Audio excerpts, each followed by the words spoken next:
Hello and welcome to our channel the complete भणा समस्त को स्वागत करछे हम चैनल को। देखंतु मंजूरी प्राप्त पद बोली नियमित वंचित हो पारे ना कर्मचारी जो हाईकोर्ट ऑर्डर राज्य सरकार अपील खारज तो मंजूरी प्राप्त पद ना बोली आप नियमित एमती केबे भी हो पार ना वंचित हो पारे सेमती किसी ना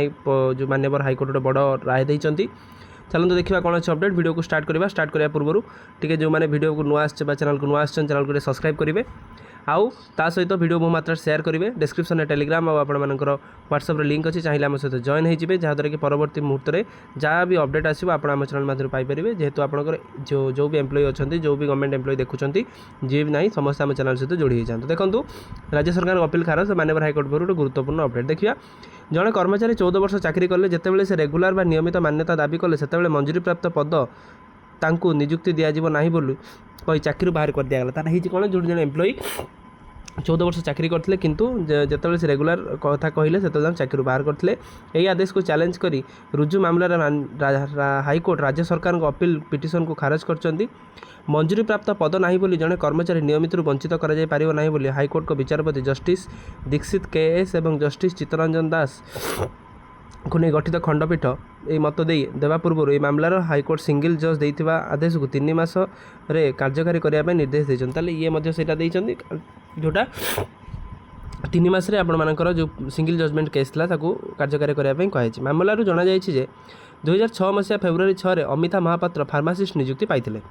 2020 नवेम्बर 23 चाकरी बरखास्त करा पर्यंत से निरवच्छिन्न भाव में कार्य करते जंत्रणा उपशम चिकित्सा यूनिट पेन एवं पालिएटिव केयर यूनिट आचार्य हरिहर कर्कट केन्द्र सह मिशीजा पर अमिता महापात्र फार्मासीस्ट भाव में कार्य करते अमिता को नियमित करा न से हाईकोर्ट को द्वारस्थ होते हाईकोर्ट तांको नियमित कर्मचारी मान्यता देवाई निर्देश देवापर राज्य सरकार पक्षर ग्रेडेसन तालिका प्रस्तुत करागला। तो जो ये कहले से ग्रेडेसन तालिका प्रस्तुत करागला किंतु अमिता मंजूरी प्राप्त पदर नियुक्ति पाई नथिबा आଳରେ तांको चाकरी बाहर करदेले। ताने कहला कौन जे अमिता जी रहिले से मंजूरी प्राप्त पदर से नियमित होई नथिले सेथिपाई सेटा बाहर कर दिया गला। तेबे एही आदेश को हाईकोर्ट रद्द करिसंती पर राज्य सरकार अपील पिटिशन दाखल करते हाईकोर्ट राज्य सरकार को अपील पिटिशन को खारज करिसंती। राज्य सरकार को अमिता ठारू गोटे 10 दिन अधिक समय धरी सेवा नेले ताने अमिता ठारू सेवा नहीं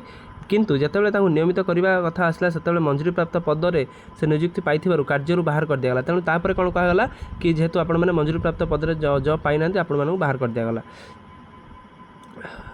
राज्य सरकार एभली जुक्ति ग्रहणीय नुह बोली हाईकोर्ट कहते नियमित होगा लगी मंजूरी प्राप्त पदवी आवश्यकता थिबा दृष्टि ग्रहणीय हो पारे किंतु एठी अमिता क्षेत्र में ग्रहणीय नुह बोली हाईकोर्ट को मत देवा सह 3 मास मध्य नियमित कर्मचारी भाव में नियुक्ति देवा लगी आदेश कह कौटना कौटी सत्यर जय होती आउ ये जिनसा जो भी एम्प्लॉय मानी जितेबाला कौन किसी जो एम्प्लॉय लास्ट सब आशा और विश्वास हरई दिखती से मान्यवर हाईकोर्ट पाखु जाती हुए तो आपंकर जस्टिस 2-3 मास 5 मास 6 मास लेट हुए किंतु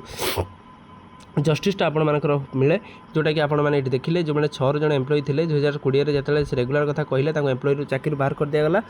से हाईकोर्ट कले हाईकोर्ट कलापर मान्यवर हाईकोर्ट लास्ट देखिए कौन लिखाई 3 मास मध्य नियमित कर्मचारी भाव में नियुक्ति देवा लगी आदेश ताले आशा करवा ओडिशा जहाँ जहाँ जमी आप junior teacher schematic second merit list आसे मान कथा भी ये कार्यकारी हो पाए जो मान्यवर हाईकोर्ट ऑर्डर देते 3 मास भितर पोस्टिंग देवाई किंतु एत पर्यंत राज्य सरकार कौन किसी पोस्टिंग देना से दुख और दुर्भाग्यर कथा। आशा रखा मान्यवर हाईकोर्ट को जो कथा से कहते कि 6669 पोस्टिंग दवापाई एटलिस्ट राज्य सरकार से कार्य करूँ आउ से अनुसार से कार्य करी जिनसा करूँ। आशा रखा ये जिनसा हम आउ जदि न हो पुणी आगे परवर्ती मुहूर्त कंटेम्प्ट ऑफ केस कोर्ट हो पारे तो समस्ते कमेंट सेक्शन में निश्चित जय जगन्नाथ लिखिए जी junior teacher schematic second merit list आसाई तो जमी ये जिनसा हो निश्चित आम आशा रखा जे आपण मान सहित हो पॉजिटिव रेस्पॉन्स कमेंट एवं मान्यवर हाईकोर्ट को तरफ आसू। Thank you. देखा नेक्स्ट वीडियो।